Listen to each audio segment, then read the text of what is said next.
Baik, Assalamualaikum warahmatullahi wabarakatuh. Perkenalkan, nama saya Ula Safiratul Rahmah, perwakilan dari kelompok 5. Di sini, saya selaku moderator akan menjelaskan mengenai macam-macam alat evaluasi pembelajaran.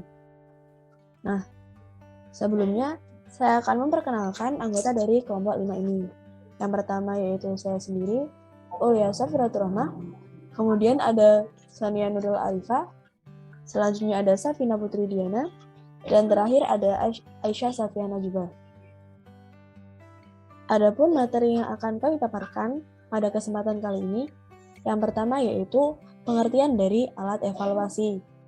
Kemudian macam-macam alat evaluasi. Yang ketiga mengenai teknik non-tes. Dan yang terakhir, poin keempat yaitu teknik tes. Memasuki materi yang pertama yaitu pengertian dari alat evaluasi. Sebelumnya, saya akan menerangkan sedikit mengenai pengertian dari alat. Secara umum, alat adalah sesuatu yang dapat digunakan untuk mempermudah seseorang dalam melaksanakan tugas atau mencapai tujuan secara lebih efektif dan efisien. Nah, kata alat biasa disebut juga dengan istilah instrumen. Dengan demikian, alat evaluasi juga disebut dengan instrumen evaluasi. Selanjutnya, dalam kegiatan evaluasi, fungsi alat juga digunakan untuk memperoleh hasil yang lebih baik sesuai dengan kenyataan yang dievaluasi. Dalam hal ini, alat evaluasi dikatakan baik apabila mampu mengevaluasi sesuatu yang dievaluasi dengan hasil seperti keadaan yang dievaluasi. Dalam menggunakan alat tersebut, evaluasi menggunakan cara atau teknik dan oleh karena itu dikenal dengan teknik evaluasi. Baik, untuk materi yang selanjutnya, berdasarkan pengertian sebelumnya, ada dua teknik evaluasi, yaitu teknik non-tes dan teknik tes, menurut Ari Kunto tahun 2010.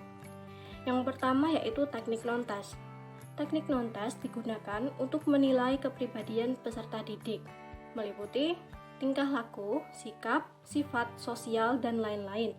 Selain itu, teknik non-tes digunakan untuk menilai bidang afektif dan psikomotorik. Yang kedua yaitu teknik tes. Teknik tes merupakan teknik yang digunakan untuk mengukur pengetahuan, keterampilan, kemampuan, serta bakat yang dimiliki oleh suatu individu maupun kelompok. Sini saya akan menjelaskan tentang teknik yang pertama yaitu teknik non-tes. Teknik non-tes dapat dibagi menjadi 5 cara, antara lain yang pertama, angket. Angket berisi daftar pertanyaan maupun pernyataan yang harus dijawab oleh target atau responden. Fungsi angket sebagai pengumpul data seperti pengalaman sikap dan lain-lain. Terdapat beberapa jenis angket, antara lain 1. Angket tertutup langsung, 2. Angket tertutup tak langsung, 3. Angket terbuka langsung, dan keempat, angket terbuka tak langsung. Selanjutnya, jenis teknik non-tes yang kedua yaitu observasi. Observasi merupakan sebuah teknik yang dilakukan dengan cara pengamatan langsung secara teliti serta melakukan pencatatan secara sistematis.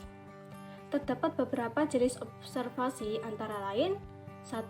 Observasi sistematik, 2. Observasi partisipan, dan 3. Observasi eksperimental. Kemudian jenis teknik non-tes yang ketiga yaitu wawancara. Wawancara merupakan suatu metode yang digunakan untuk mendapatkan jawaban dari siswa atau responden dengan jalan tanya jawab secara sepihak. Wawancara dibagi menjadi 3, yaitu 1. Wawancara survei, 2. Wawancara penyembuhan, 3. Wawancara diagnostik. Jenis keempat dari teknik non-tes yaitu inventory. Inventory terdiri dari sejumlah pertanyaan yang disusun untuk mengetahui sikap, perasaan siswa, pendapat terkait proses belajar mengajar, dan biasanya inventory disediakan dalam bentuk pilihan ganda, di mana harus dijawab oleh siswa yang bersangkutan. Kemudian, teknik non-tes yang ke-5 yaitu daftar cek dan daftar skala bertingkat. Daftar cek terdiri dari sejumlah pertanyaan, dan pertanyaan tersebut wajib dijawab dengan menggunakan tanda cek pada tempat yang telah disediakan. Kemudian untuk materi yang selanjutnya akan dibacakan oleh Mbak Sania. Selanjutnya yaitu pengertian teknik tes menurut beberapa ahli. Menurut Dr. Andes Amir, Deyan Indra Kusuma, di dalam bukunya yang berjudul Evaluasi Pendidikan, tes adalah suatu alat atau prosedur yang sistematis dan objektif untuk memperoleh data-data atau keterangan-keterangan yang diinginkan tentang seseorang dengan cara yang boleh dikatakan tepat dan cepat. Sedangkan menurut Mukhtar Bukhari di dalam bukunya Teknik-teknik evaluasi, tes ialah suatu percobaan yang dijadikan untuk mengetahui dan atau tidaknya hasil pelajaran tertentu pada seorang murid atau sekelompok murid. Ditinjau dari segi kegunaannya untuk mengukur kemampuan siswa, ada beberapa macam tes. Yang pertama yaitu tes diagnostik. Tes diagnostik adalah tes yang digunakan untuk mengetahui kelemahan-kelemahan siswa, sehingga berdasarkan kelemahan-kelemahan tersebut dapat dilakukan pemberian perlakuan yang tepat. Yang kedua yaitu tes formatif. Ini merupakan tes yang digunakan untuk mengetahui sejauh mana siswa itu telah terbentuk setelah mengikuti suatu program tertentu.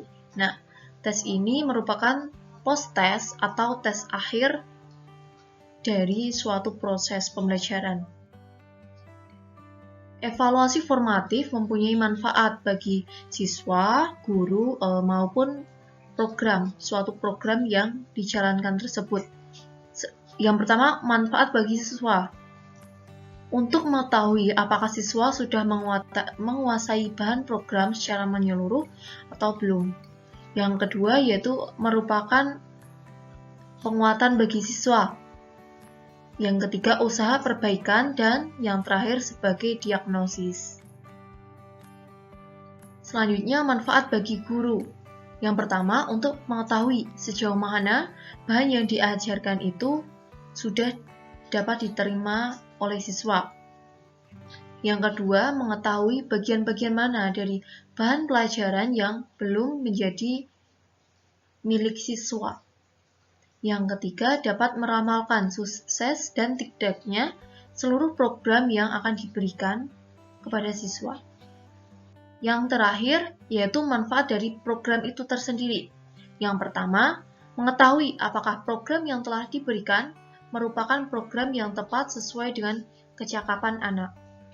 Yang kedua, mengetahui apakah program tersebut membutuhkan pengetahuan-pengetahuan prasyarat yang belum diperhitungkan.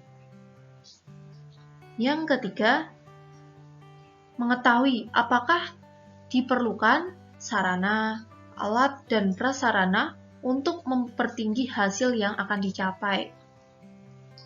Yang terakhir, mengetahui apakah metode, pendekatan, dan alat evaluasi yang digunakan itu sudah tepat ataupun belum.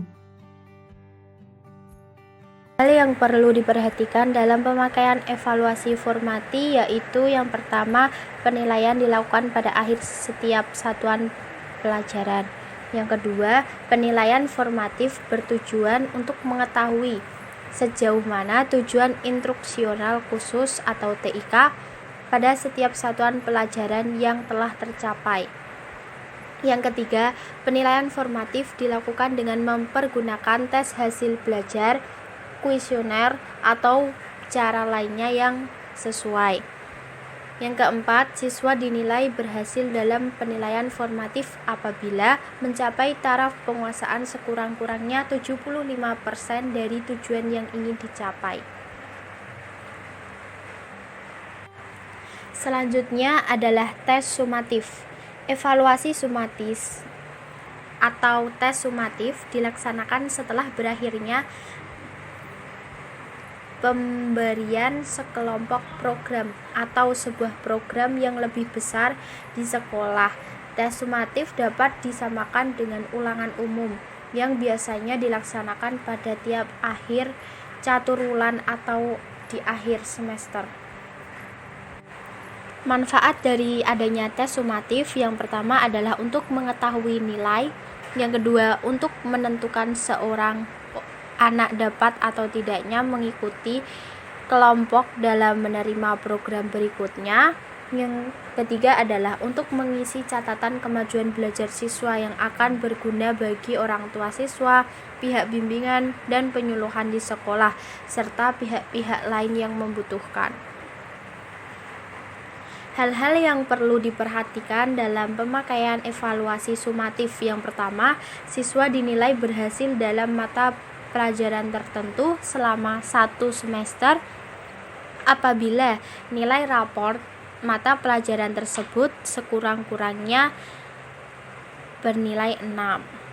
Yang kedua, penilaian sumatif atau subsumatif dilakukan dengan mempergunakan tes hasil belajar, kuesioner atau cara lainnya yang sesuai dengan menilai 3 ranah, yakni kognitif, afektif, dan psikomotor.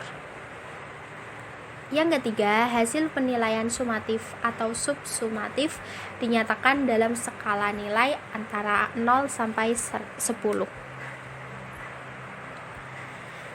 Yang terakhir adalah tes formatif dan tes sumatif dalam praktek.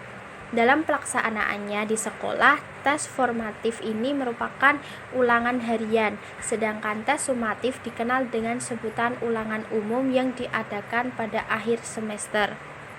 Di sekolah-sekolah tes sumatif ada yang disamakan antara satu daerah atau wilayah administratif dan dikenal sebagai TBH atau tes hasil belajar, TPB atau tes prestasi belajar atau istilah yang lain.